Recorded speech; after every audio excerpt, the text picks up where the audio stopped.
Hi, Karen from EdibleWildFood.com here, and you're looking at the 4 leaves that I'm going to be showing you more in the video. But right now, I just want you to take a look at them and take a guess as to which 2 you feel are edible and which 2 are not.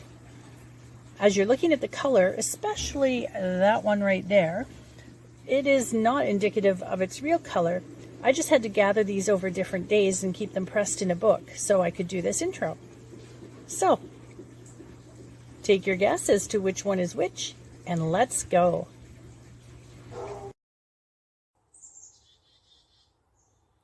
Vedis Arizonica, the Riverbank Grape.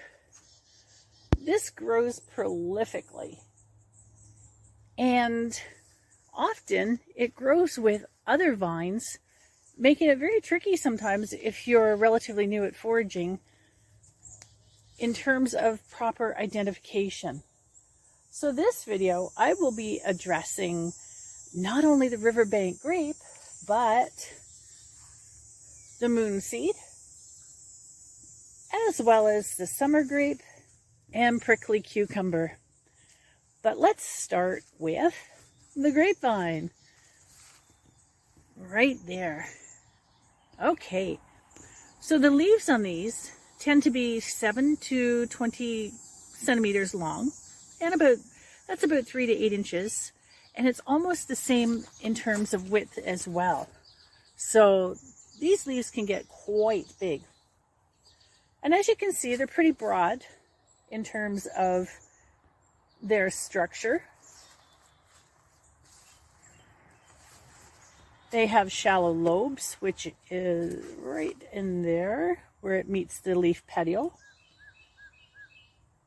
And there's usually 3 major lobes, but these ones are 2. They have 2 lobes.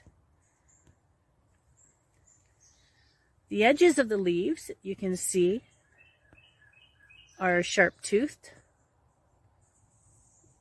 The fruit, which is not around here right now, is edible, and I will post to the Riverbank Grape in the description below.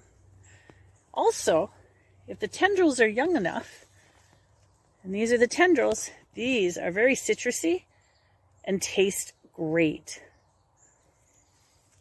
And you can see in this area, between the red raspberries and the Riverbank Grape, there's quite a lot of food. But before I get into doing the summer grape, because I haven't seen any in this area, so I'm going to have to go elsewhere, let's talk about the moonseed. Because this, as you can see, grows in the same general vicinity.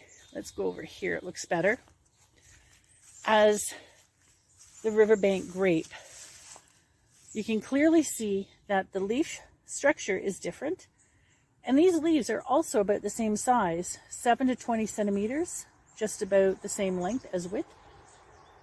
And the veins, the primary veins, there's 7 to 12 lobes, or veins that come from the main lobe.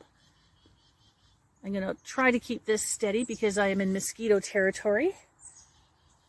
And they are very relentless. Okay.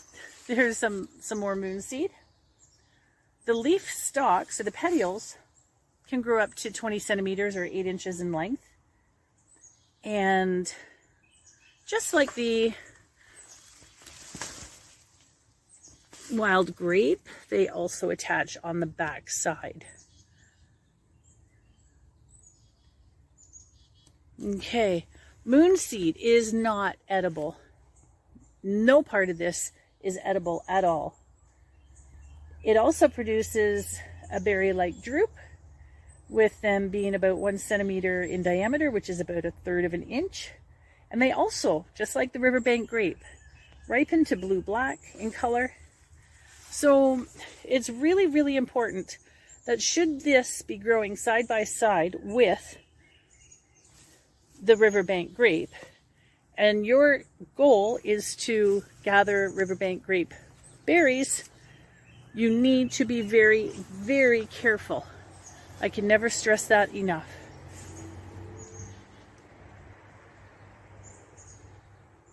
And also,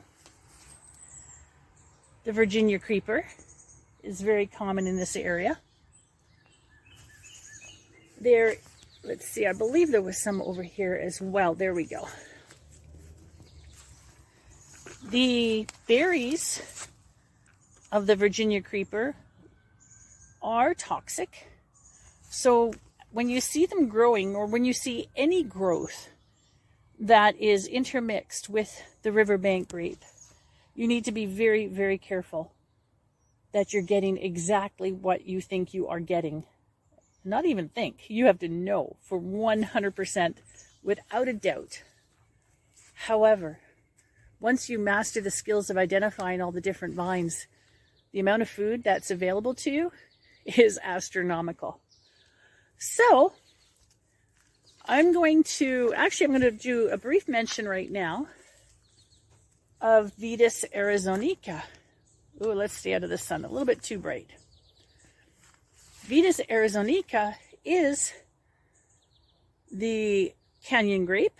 It's in the southwest United States and in Mexico, edible, as well as Vedis californica, which is the California wild grape.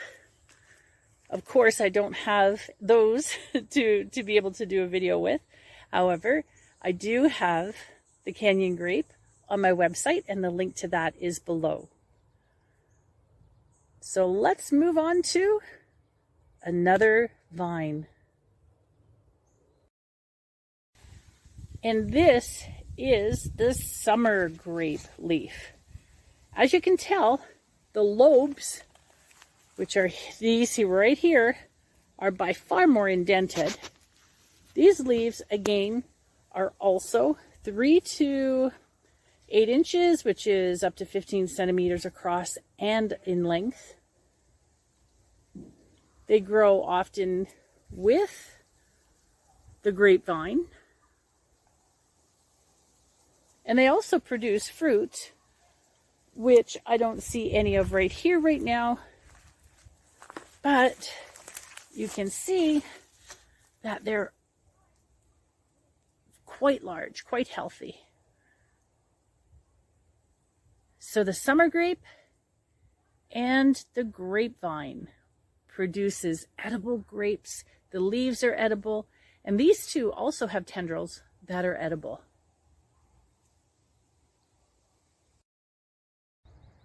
Last but not least, the prickly cucumber. This is a vine that is not edible, no part of it. So, but that's okay, because it doesn't look like the wild grapevine or the summer grape for that matter. So it definitely is a shape that you can look at and say, I'm not going to touch this one. I do love the tendril formation. It is so cool. And it does produce prickly little cucumbers, but again, not edible. Has more of the moonseed kind of appearance to it than the wild grapes.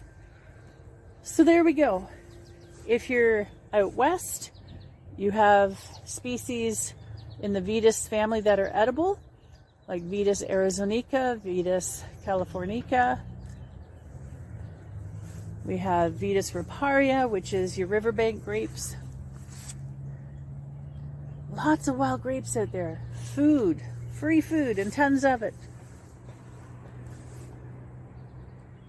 So thank you so much for watching. Thank you so much for your support. Be sure to subscribe and hit the bell so you get future notifications of other videos I do. And if you liked what you saw, please share. Thanks, everybody.